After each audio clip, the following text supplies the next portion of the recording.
ஆலடிப்பட்டியான் அல்வா கடை மற்றும் பாரம்பரிய உணவகம். ஹெல்தி அண்ட் டேஸ்டியா சாப்பிட ஆலடிப்பட்டியான் வாங்க. சென்னை முழுவதும் 50க்கும் மேற்பட்ட கடைகளுடன்.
விக்கிரவாண்டி தொகுதிக்கான இடைத்தேர்தல் ஜூலை 10ஆம் தேதி நடைபெறும் என இந்திய தேர்தல் ஆணையம் அறிவித்துள்ள நிலையில் திமுக சார்பில் போட்டியிடும் வேட்பாளரை தேர்வு செய்யும் பணி தீவிரமாக நடைபெற்று வருகிறது. தொடர்பான முழுமையான விவரங்களை செய்தியாளர் ரமேஷ் வழங்க கேட்போம். ரமேஷ் வணக்கம்.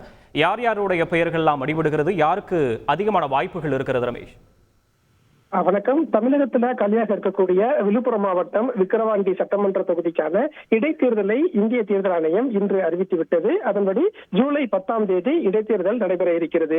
இடைத்தேர்தல் நடைபெறுவதற்கு இன்னும் ஒரு மாதம் இருக்கக்கூடிய சூழல்ல தமிழகத்தில் ஆளும் கட்சியாக இருக்கக்கூடிய திமுக அடுத்தபடியாக விக்கிரவாண்டி சட்டமன்ற தொகுதிக்கான இடைத்தேர்தலுக்கும் தயாராகிவிட்டது.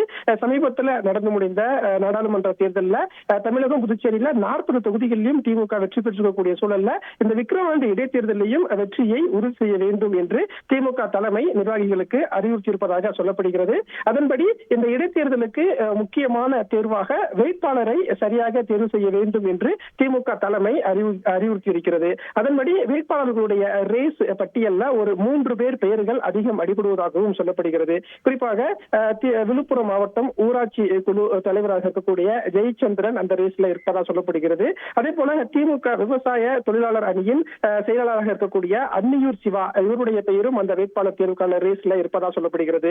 அதே போல ஏற்கனவே சட்டமன்ற உறுப்பினராக இருந்து மறைந்த புகழேந்தியின் மருமகள் பிரசன்னா தேவியும் போட்டியிட விருப்பம் தெரிவிப்பதாகவும் ஒரு தகவல் அறிவாலய வட்டாரத்தில் பேசப்படுகிறது.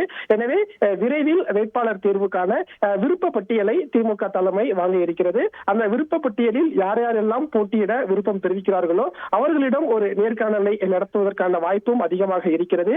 ஏனென்றால் இன்னும் தேர்தலுக்கு ஒரு மாதம் இருந்தாலும் இடைத்தேர்தலுக்கான பணியை ஆளும் கட்சியான திமுக விரைவில் தொடங்கக்கூடிய சூழல்ல அந்த வேட்பாளர் தேர்வுக்கான பணியை இன்னும் ஓரிரு நாட்களில் தொடங்க இருப்பதாகவும் சொல்லப்படுகிறது. அந்த வகையில் இந்த 3 பேருடைய பெயர்கள் அதிகம் அறிவாலய வட்டாரத்தில் பேசப்படுகிறது. விவரங்களுக்கு நன்றி ரமேஷ். ஆலடிப்பட்டியான் அல்வா கடை மற்றும் பாரம்பரிய உணவகம். ஹெல்தி அண்ட் டேஸ்டியா சாப்பிட ஆலடிப்பட்டியான் வாங்க. சென்னை முழுவதும் 50க்கும் மேற்பட்ட கடைகளுடன்.